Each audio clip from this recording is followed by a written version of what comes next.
Hello everybody, and welcome to today's BA Insight session.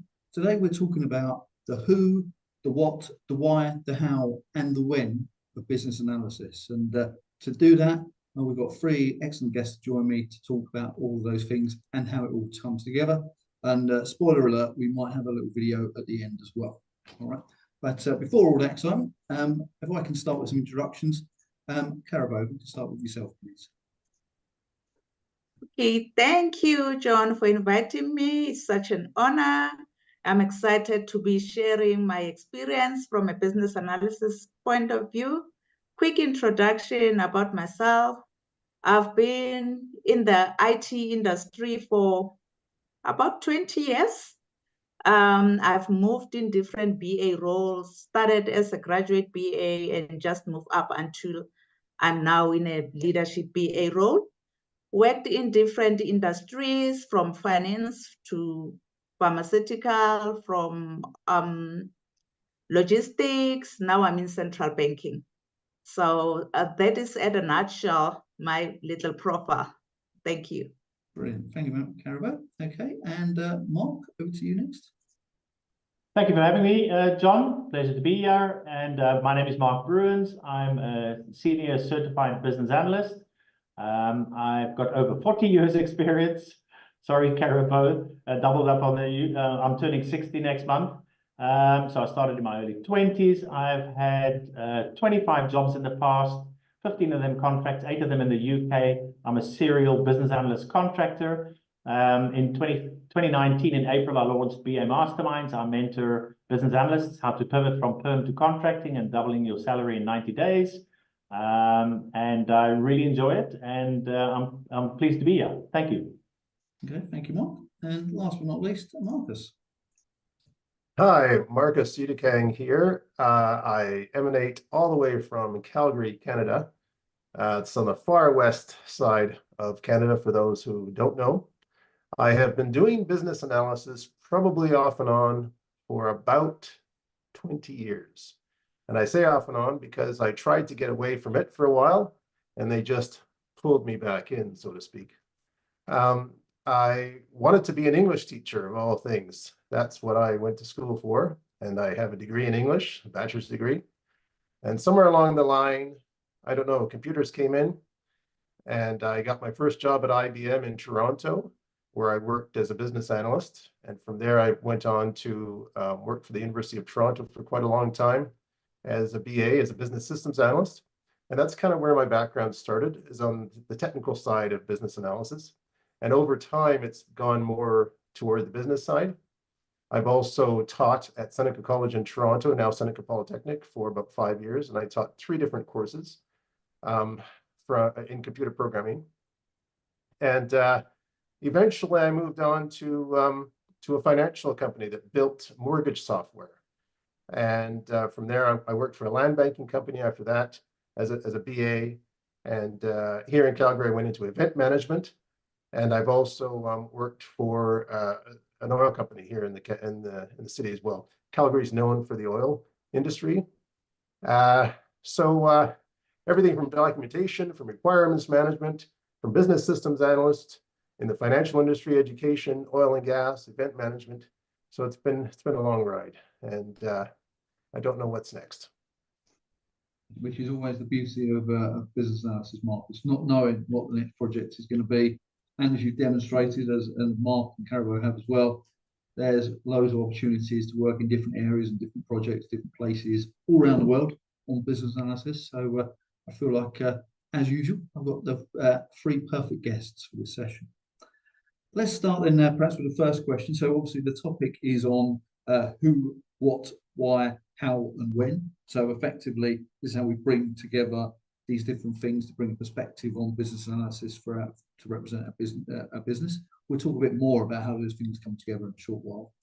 But perhaps we'll start with the who, actually, if we can. Karabo, if I can put that question to you first, in terms of, can you share what you affiliate with the who when it comes to business analysis? And thank you, John. So the who in business analysis is, who are we driving this change for? Who are we implementing this change for? So that is your stakeholders or the stakeholders. You cannot start without doing that stakeholder identification, stakeholder analysis, and mapping those stakeholders, and also making sure that you understand their position of power and their interests as well. So the who will always be the stakeholders. You can take it out to another level and look at who will be doing the business analysis job. But I think the important thing will be who you are implementing this change for. And I should have asked them the question, but are there any particular techniques or approaches, Karabo, that you apply when considering the who and the stakeholders? So one of the approaches that I think should be a start is conducting that stakeholder analysis. And some of the models that I have used or frameworks, there's an old framework, I think it's by Michel et al., the stakeholder silence framework. It really positions the stakeholders in terms of their power, their legitimacy, their agency, and really looking at how do you classify the stakeholders and how do you address their interests depending on their power that they hold, how legitimate they are, and how urgent you might need to respond to their needs. So that framework really is my favorite to start with. Then the whole stakeholder matrix, then where you can start with identifying your stakeholders in terms of their interests, different classifications, what it is that they need or they desire from this change that you're bringing in. And depending on also their level of seniority or what their interests are, then you can address them accordingly and then manage, like drive that whole stakeholder management from that as a guide. Perfect. And a really good introduction, a great start to the session. So thank you, Karabo. And Marcus, same question to you around the who, please. I think what's important is before we even start asking this who, the who question, we have to understand some degree of context, right? And usually 9 times out of 10, at least in my case, there's a product that we are building. So the question is, how do we define a product, right? And usually it's something that's tangible. It's something that like an application, maybe it's a part of an application that we're trying to get across to our stakeholders. And then I think once we understand the context, then we have to understand who those stakeholders are. And usually if I'm given a project by a manager, I'll ask, okay, can you recommend who I can speak with? And usually he or she will tell me, these are the people you can have a chance to speak with. And then I'd like to have a JAD session, the joint application session, get everyone in a room all at once and explain to them within an hour or two. Usually I can book a couple of hours in a week just to get an idea of what it is people do, and so that they understand where I'm coming from, and I can understand what it is they do, right? So I think that's the first step in the who for me. Excellent, thank you. And introduced a new acronym and a new approach that I hadn't heard of before, the joint application session, which I'll look up myself afterwards. So thank you, Marcus. And Mark, to you on that question. Right, I'm going to come from a really different angle. What I do is I mentor business analysts to elevate their career, and I focus on contractors. Now, in a contract role, you get a job description when you apply for the job. When you secure the contract, you've got 6 months and you're out the door, or a year and you're out the door, they might extend your contract. So you've got a job description. If you break that job description down, let's say there are 30 roles, responsibilities, tasks, duties, whatever, that you need to do before you get out the door. You're not doing all of them for your line manager. Some of them you might do for a lead BA. Some of them you might do for a project manager. Some you might do for a solutions analyst, depends. But I believe in the opposite of the Chinese telephone. So if you have 10 people and the one person says, go to the shop in my orange car and go buy a red banana, when it comes to the last person, when the one talks in the ear to the other, it's totally lost in translation. Now, this is called miscommunication, and this is a huge issue in working environment. And so I always suggest that you discuss with your line manager on one of your first days at work, what are the top priority items that you'd like me to work on first out of the job description, and then work out the 5 W's. And the first, one of the first W's is who. Who am I doing this for? And then you go and introduce yourself to that person and you say, my line manager has just stated that I need to do the business case for the new CRM system for the marketing department. Are you the right person that wants to actually receive this business case? And they say yes. And then you say, do you mind if I deal directly with you and not via my line manager? Because my line manager is busy doing his or her own work. They're also managing me, but they're managing other people too. So you don't want that to become a blocker in your ability to progress and to complete all your work. So it's a very different angle that Marcus and Karabo come from. To me, the who is who are you doing this piece of work for? Yeah, and I mean, and I think we've covered exactly the right perspectives here. It's not just about who you're working with and who's responsible or who's impacted, but actually who is there going to benefit from that end product as well. And I think I'll add a further dimension. As we often work in organisations where, whether we're contractors or consultants or maybe new to the organisation, and maybe there's already a business analysis practice or there's other communities or other centres of excellence. And I think it's always worthwhile to be asking, who is in those communities? Where can I go to actually understand the resources, the way that organisation works, the templates available, the help and the community that's available to me as well. So I feel like we've probably covered all bases with that one in terms of the who, but excellent.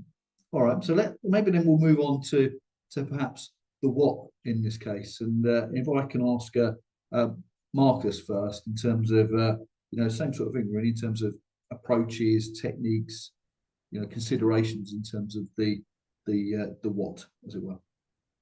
I think we're looking at specific requirements. What are the specific requirements or the features or theFfunctionalities? I know I'm referring to software development here because that's my experience. And there are business analysts in various industries, and their experiences may be a bit different. But in the case of software development, certainly I'm looking for specific requirements, the features, the functionalities that solution must include. And I need to be able to define, I need to be able to document what that solution must do to achieve those desired outcomes. That's the case of the what. And when it comes to tools or techniques, there's a number of them that you can use these days. In Agile, it's obviously some user stories and use cases for your deliverables and artifacts. You're looking at what types of requirements you might want. Maybe there's a business requirement, a functional requirement, a solution requirement of some sort. Obviously, I mentioned the JAD session, which is a workshop type of session to be able to elicit those requirements that you need. And I think I'll leave it there and let the other two add to that discussion. Brilliant, thank you, Marcus. And Mark, I'll ask the same question to you in terms of the what. All right, thanks. I also agree with Marcus with the SDLC and all that, but I look at it again from a different point of view, from a business analyst contracted point of view. So you've got this list, let's say 30 items on the job description. You need to do it all. Let's say one of them is develop as is and to be done. Now, that in itself is meaningless because as a contractor, you need to finish all 30 things and get out the door. If you don't finish them all, you need an extension, and you need to prove why you need an extension, and it's basically bad planning. Proper planning prevents poor performance. So the first thing that you need to do is discuss with your line manager when the time is right, deeming on the priority of this task. You need to discuss with your line manager, what exactly must I do? Because if you break it down, you're going to do as-is diagrams, you're going to do gap analysis, maybe robotic process automation, artificial intelligence, maybe introduce ChatGPT, but what must I produce? So, I've seen it in somebody's CV and it said produced as-is and to be, and when I dive deep, he did 128 as-is diagrams. So it's a big difference if you're just going to do one or if you're required to do 128. Now, who's going to do the gap analysis between the as is and the to be? What stage must the to be? Must it be signed off, approved, going to testing, pilot, and go BAU? You know, you need to go dive deep into exactly what needs to be done by breaking it up. And another thing is what can be seen as two different things as well. What are my deliverables? So if you're going to do the as is and to be, then what are your deliverables? So the as is would be, for instance, you know, the as is diagram of the current CRM processing by the marketing department in Microsoft Visio. That is more the what. What are my deliverables? Because if you start producing it in Lucid Chart or something, and then they say we want it in Visio, the reason why you ask what are the deliverables, for instance, if it's a business case or a business requirement specification document, you'd ask for a template. Right, do you have a template that you can submit to me that it's got a table of contacts, you know, an index, so I know exactly what's in scope and out of scope, what's in this document? They don't have a template. You say, have you ever received in this company from another business analyst a completed deliverable, be it an as is in Visio or a business case or anything? And they say, yes, send that to me. I'll strip it out, turn it into a template, populate it, personalize it, send it back to you for sign-off. Because I've had it in an instance where I've worked 7 weeks on a business requirements document, and my line manager said, where did you get the template? And it was the wrong template, and I had to start all over again. So you learn from your mistakes. But that are the two whats. That's how I look at the what. Yeah. And it makes me think maybe another what. I'm sorry, everybody, I put this in ahead of you, but it's basically what lessons learned are there from other projects as well. Wasn't on my list until you said that last part, Mark, so I thought I should add it. Karabo, your perspective on the what, please. So I'm looking at it differently, and again, looking at it from a change perspective or bringing about the change. So the what would be, what is the problem that we are solving for, or that we're introducing this change for? What is the need from those stakeholders, and what are the opportunities that this change is going to be introducing? And in terms of the approaches or techniques, would be to analyze that problem analysis, feasibility analysis, the impact analysis from your SWOT, your gaps, and most important, the benefits analysis or the value analysis that this problem, or rather this opportunity, is going to bring also. And after we have solved this problem or addressed this need, then what is it that the stakeholders or the business will be benefiting from? And so many points there that you added to as well. I mean, it made me think as well. Another question that I hadn't really thought about is really, what is the business case as well? You know, there's probably a question to come up with. Another question I typically tend to ask as well around about this point is sort of like, what is it the consumers of my analysis need from me? So as an example, you know, is it the developers? You know, is it the architects? You know, what do they need from me? What have they not had in the past? What works well? You know, what tools do they use? And Mark mentioned tools as well last time. So I feel like they're another layer of important what related questions, I would say. But once again, feels like we've taken quite rightly different perspectives, and I think given a very broad answer and a thorough answer. So excellent. Building on that, I mean, we've obviously talked about the what, we've talked about the who. Let's perhaps talk about the why, and if we can start with yourself, Mark, on that one first. Okay, so thank you. So the why. Now, in other words, if they state that you need to develop the as-is diagram, then you're going to say why. Why am I doing this? I want to see the bigger picture. Well, the bigger picture is we've got a process that needs improvement, and we want to then, you know, improve on that process by introducing a new system, a new software out of the box, some software development. We want to do process improvement. And then you can say to yourself, well, who is doing the to-be diagram? Who is doing the process improvement part of, because it's a business analyst role and responsibility. And that is a way that you can get your contract extended, because if they list certain things on your job description and they say we need somebody for 6 months to do this work, you want to add to this list the whole time. so that you can get a contract extension if you've got more work and it's signed off and it's in the, it's in the budget for somebody. So I always try and take on more work, or advise BA contractors to rather attain the golden prize, which is get a contract extension at a higher rate than a promotion, either from BA to senior BA or senior BA to lead BA. So you want to be able to take on more work. You wouldn't do this in a permanent environment. You just want as little work as possible. But as a contractor, you want to know the bigger picture. And also then you can say, you can bring in your expert advice, and you can say, at my previous role or at another company, we had the same issue, a similar issue. And this is how we resolved it. So instead of doing a cost versus benefit analysis on 5 proposed new products, I suggest that we use this product because it worked well, and I'm familiar with this, and so it's always good to know the bigger picture so that you can give your professional advice if needed. Yeah, absolutely, absolutely. Marcus. Sorry, I had to unmute myself. I think in the case of the why, it's really, we need to be able to understand the underlying reason and objectives for participating in this project. What is the change all about? And I think it's critical that this change drives the purpose, that drives the direction of our analysis. I think it's important that we are aligning the project with business goals. I think it's important that we're ensuring that that the solution addresses this actual problem. And if we ensure that the projects are aligned with business goals, then I think we are delivering real value. So that's my take on the why. Anything else you want me to add to it? I'm trying to get these things out short.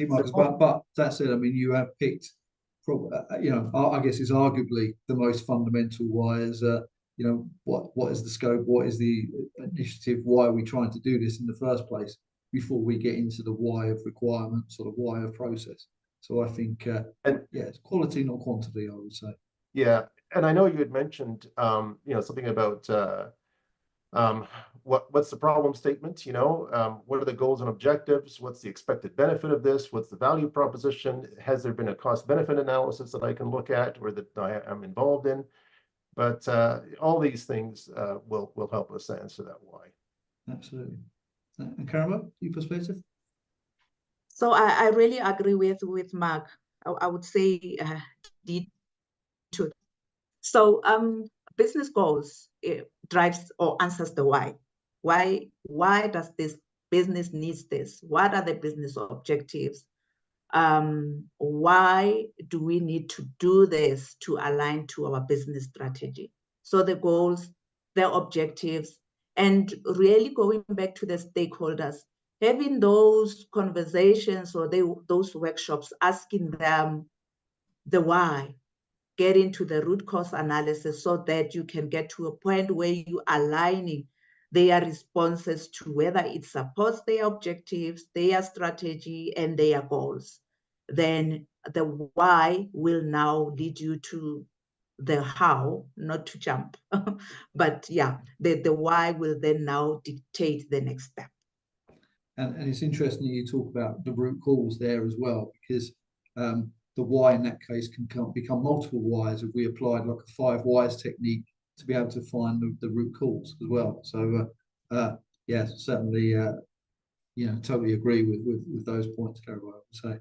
I think really in terms of I guess other things that I might add, really, I think macro level on every requirement, I think we need to understand the rationale and the why for those as well, I would suggest. I think even again sticking to macro level of process and activities, understanding why those activities are done, why it's the certain teams or certain roles that conduct them, why there's technology used or not used for those activities, or why certain outputs are created. So just getting into that habit of asking why at all times will lead a lot to some really good insight.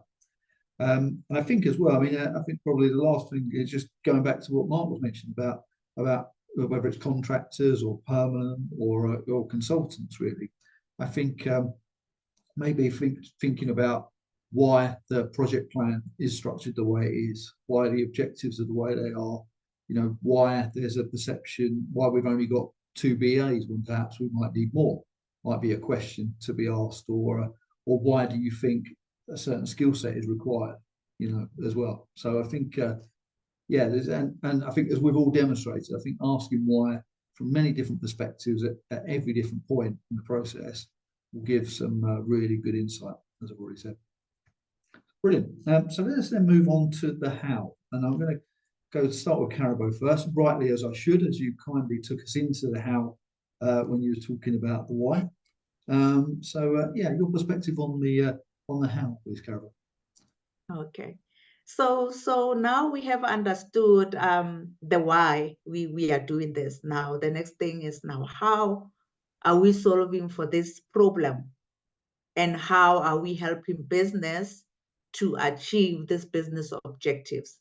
So the how is how you are going to be solving this, and not as a business analyst alone, with everyone in the ecosystem or everyone in the SDLC in this case. So getting solution requirements, solution context, solution assessment, solution-based implementation plan. So now you are now starting to answer how will now this problem be addressed? What is needed to address this problem?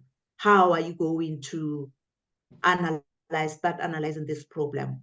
And I look at it as the how centered around the solution to the product development or the solution changing or the changes that is being introduced. Thank you, Karabo. And Mark. The Mark is unmuted there. We're not sure which order. Sorry, Mark B. Okay. Okay, I'll go.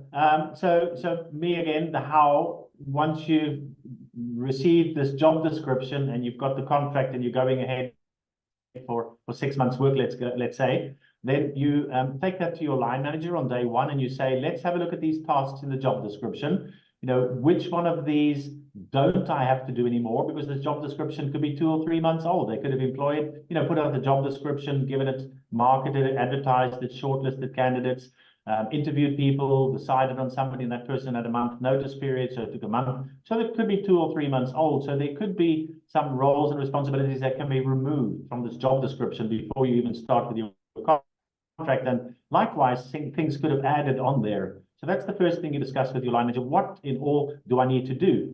And then once you've determined what, then you need to prioritize each task. So if your line manager can't prioritize the task, you can't, because you've just joined the organization. So they need to go out and prioritize. But you just want 4 ideally. If they can prioritize just the top 4, you need to get started on those. Then I do the 5 W's.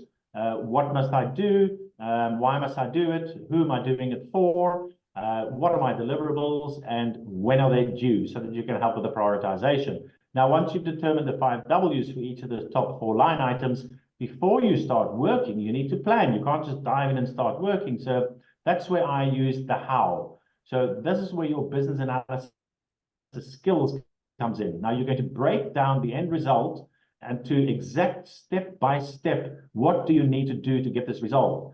Now, I use the top-down approach and the bottom-up approach. So sometimes you say, well, I'm going to do this, this, this, this. I know exactly what to do, but now I don't know what to do.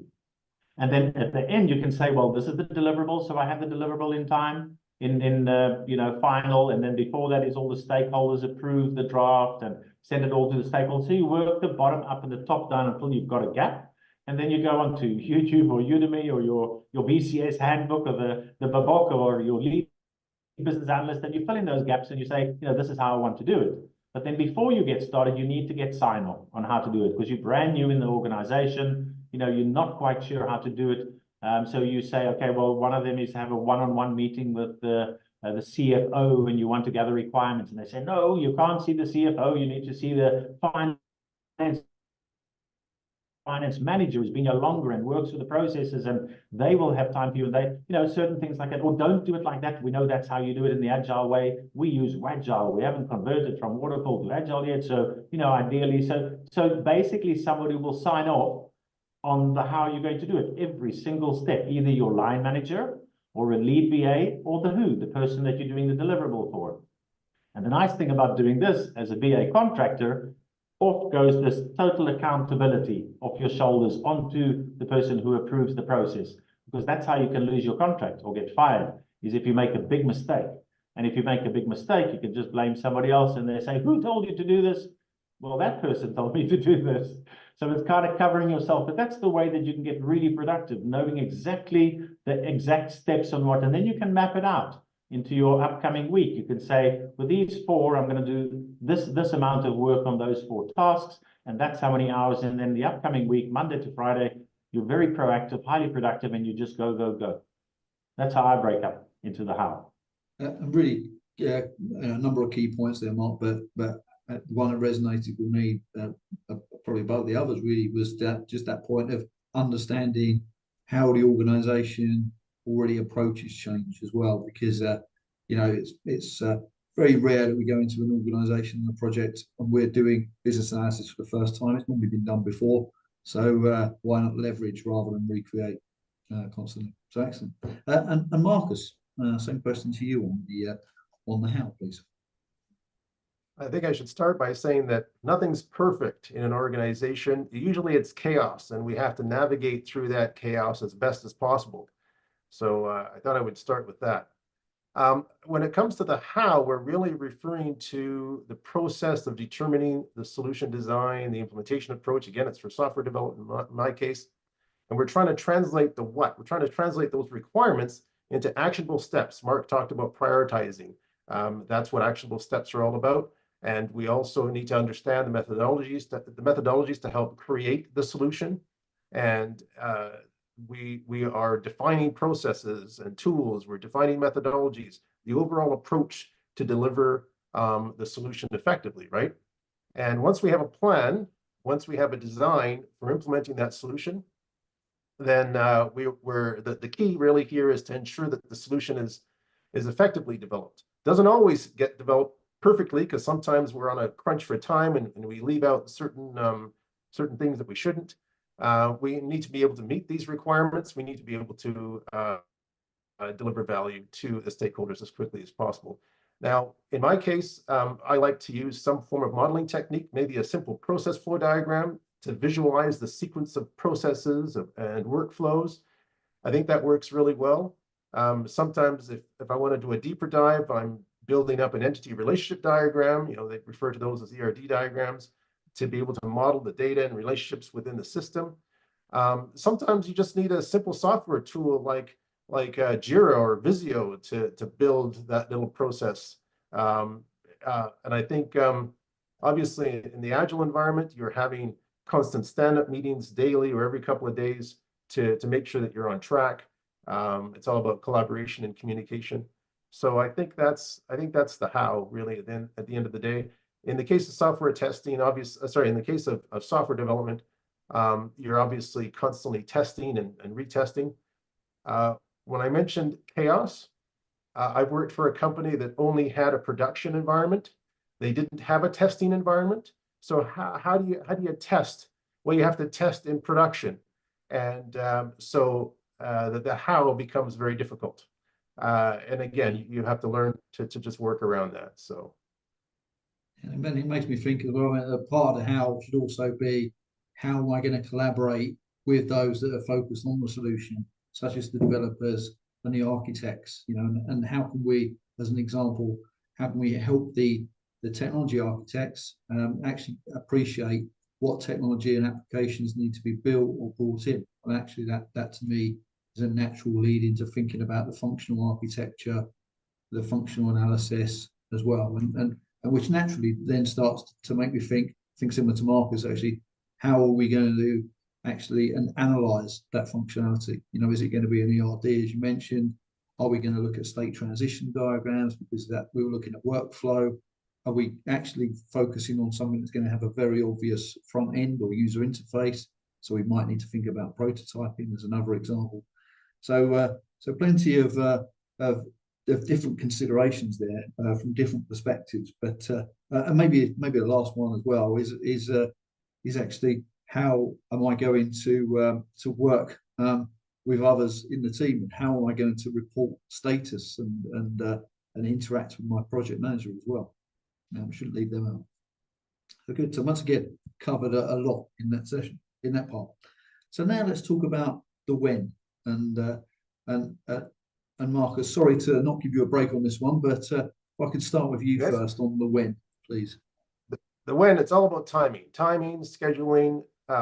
And I mentioned previously, sometimes you're on a short time frame, so you have to dispense with some functionality of this functionalities of this particular product. So planning is important, obviously. Managing that timeline is very important. Understanding what those deliverables are and the milestones and the overall schedule. If we need to be able to set realistic time frames, I find that in the case of software development, often I'm working late hours that I may not necessarily be paid for because the project just, my part has to be done. And it's just, you just bite the bullet when it comes to the when.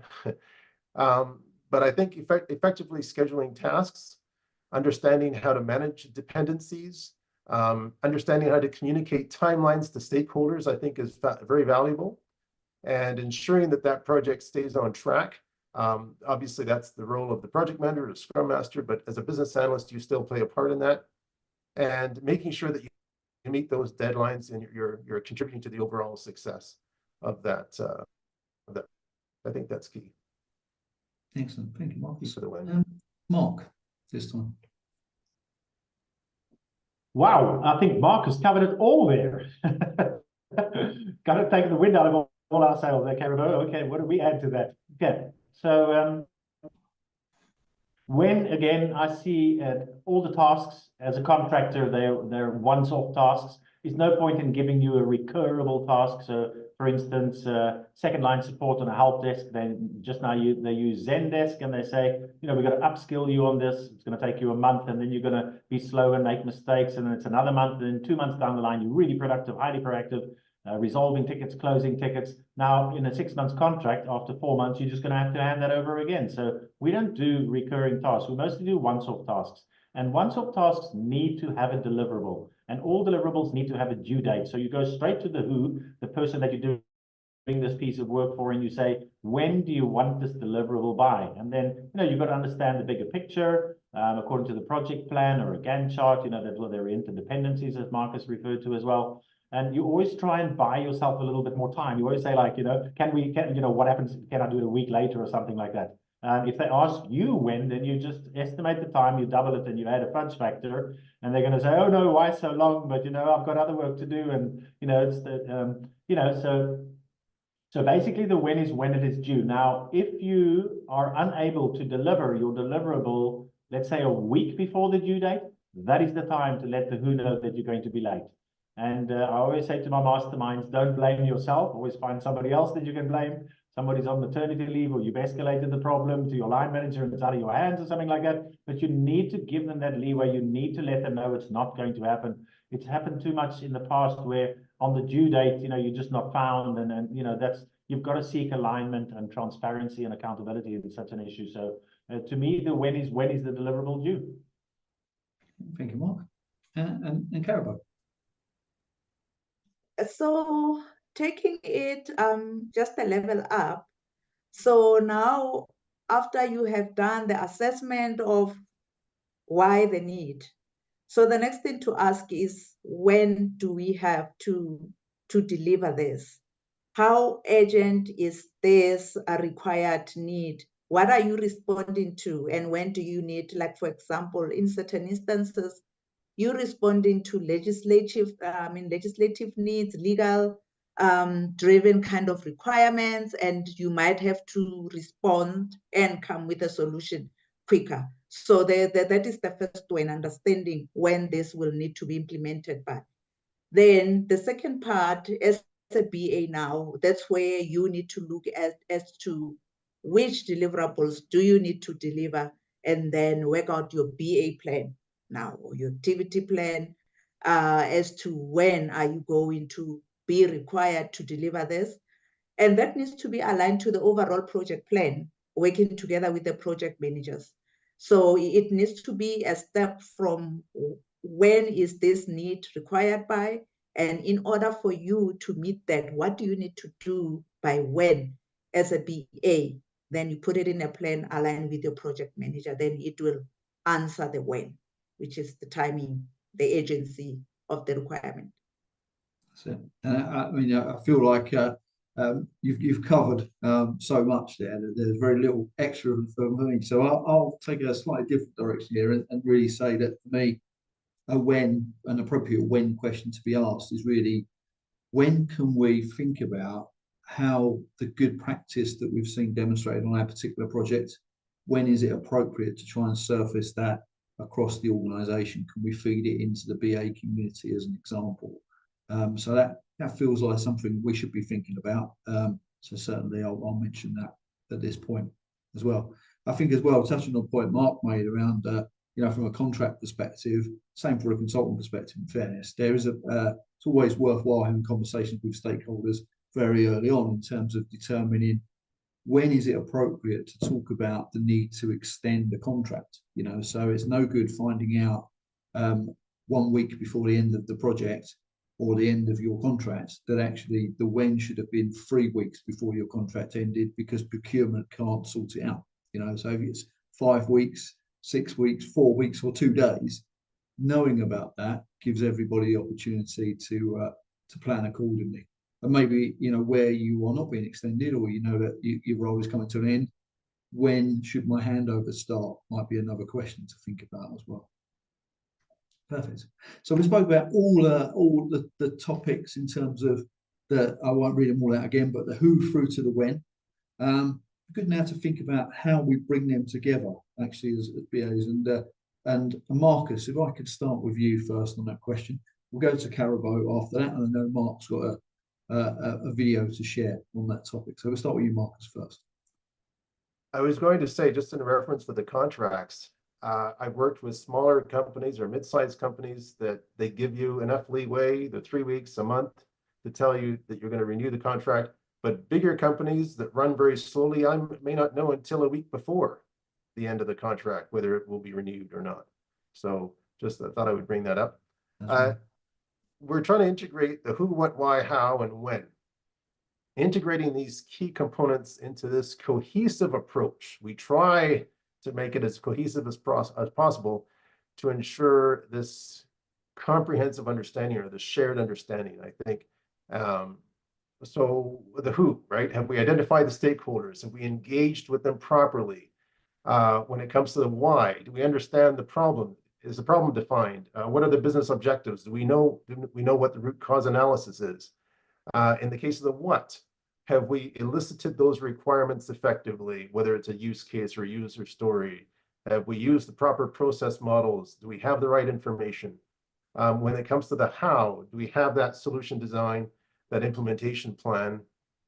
When it comes to the when, are we on the proper timeline? Are we monitoring that progress effectively? And I think that pretty much sums it up. So. And Karabo? Yes, so definitely all these questions answers the approach itself of business analysis. That's how I looked at them. If you miss to answer one, then you already have a gap there. So they are so interrelated. You cannot go into a project or try to implement a change or a product without understanding who you're doing it for. What is it? Why are you doing it? And how are you going to do it? And when is it required by? So just missing to answer one, then you don't have a complete picture, or your entire analysis will be flawed. And it's interesting. I mean, as we talk about, formally, as we are in this session, about the who, the what, why, the how, when. What's obvious to me is that it's a technique that we don't always explicitly call out, right? We think about many of these things, and I personally, I think I keep it in my back pocket, as it were, and I make sure I'm asking all these questions. But I know I don't formally follow the structure of have I asked the how, when, what. But for some, I'm sure it will be really useful. So it is worth recognising for people that you can formally note this down and use that as a guide as BA. But also it's something maybe to refer to as you're going through informally, just to make sure that you've covered all bases as well. Feels like now is a good time to let Mark come in and share. He's got something to share with us it gives us a view on how all this stuff comes together, in a little more of a formal sense. So Mark, over to you. Thank you. So before I start, Marcus, I just wanted to point out something. Your contract extension as a business analyst contractor is extremely important. I wouldn't go into reasons for it now. I can go into great detail, but you know, there's proactive and reactive in an employee type of state. So you can either start a job and go after 4 days. You can say to your line manager, "I'm finished with my onboarding. What would you like me to do now?" Right? That just doesn't count for a contractor. You need to hit the ground running. So if you want to start straight away, get all the work done, so you're basically proactive. So you get something called the performance appraisal. So I mentor my masterminds 5 weeks before the end of your contract. You contact your line manager and you arrange a proactive performance appraisal, and you ask, you know, what did I do wrong? What did I do right? And there's not going to be a lot that you did wrong if you mentored by me. And what did you do right? Heaps of things, good feedback. And then you need a basis to use. Something where you can share your screen or in person to put your case forward, why you're up for a contract extension, that you've been very productive, but you just have not, you've got a lot of work to do. And we use a template for that. So I use a template for two of my, for my masterminds with BAM productivity. It's the skills matrix and professional development plan, and the roles and responsibilities and 30, 60, 90-day action plan. And I want to actually host. John, can you please allow screen sharing? And then I can share my screen, and then I can take you through a quick 4-minute video. Just not John, when I can share my screen.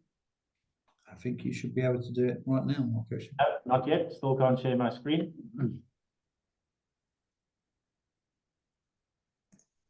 It's still not. Maybe I need to ask something. No. I think it's something that you do on your side to enable screen sharing. Okay, so just let me know when I can try again. Okay, Marcus unlocked. Okay, wonderful. Marcus is the host. No, you need to make me the host, not Marcus. No. Mark. I saw a little pop-up. Okay, so we have the 30, 60, 90-day action plan, the roles and responsibilities, so you can map out. This is basically for permanent member of staff. John, you're the host now. You can make me the host. And this is to get through your your probation period. So many people have a probation period of 3 months, and this is why it's the 30, 60, 90-day action plan. Let me share my screen, double click, start the video. Okay, it's got no audio, so I'll talk you through it. Can somebody say if you can see my screen?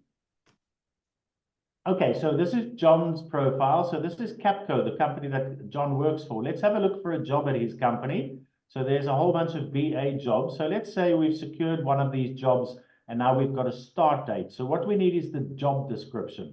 So over here, we're going to get the job description before so there's a business analyst role in Kuala Lumpur. And now I'm going to have a look at the detailed job description. I did this today, so this role is still live.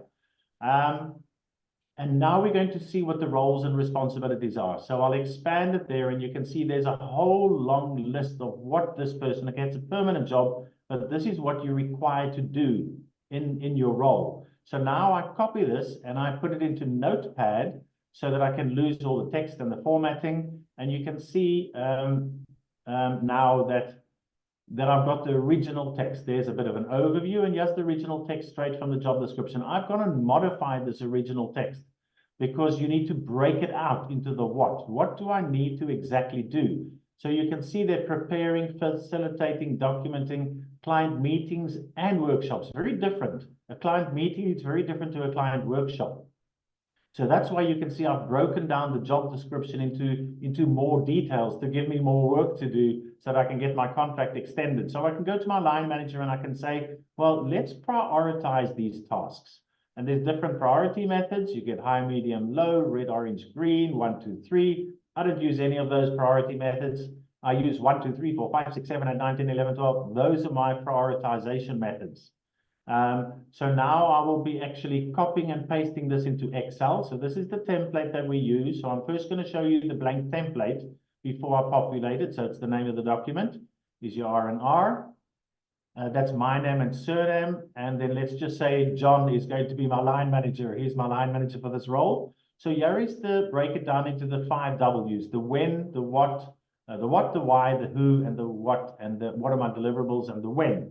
And this is where I break the how down. I break it down into individual action steps that we can actually plan and make a to-do list for the upcoming week.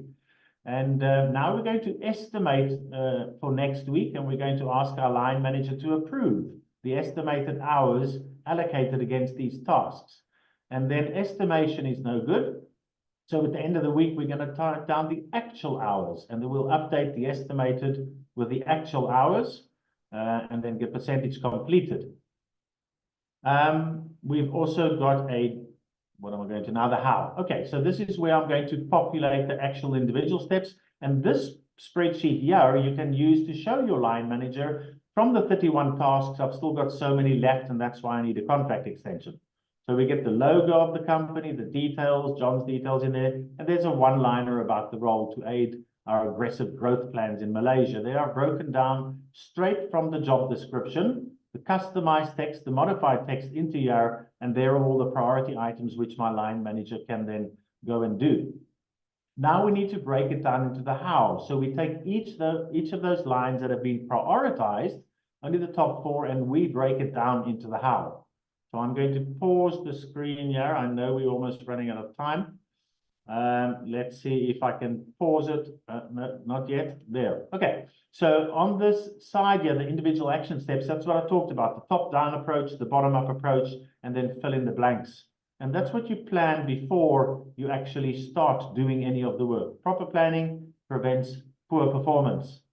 Okay, and that's a tool that you can use to allocate your time against, and to go to your line manager with this proactive performance appraisal and say, you know, I've done this, here's the graphs of where I am.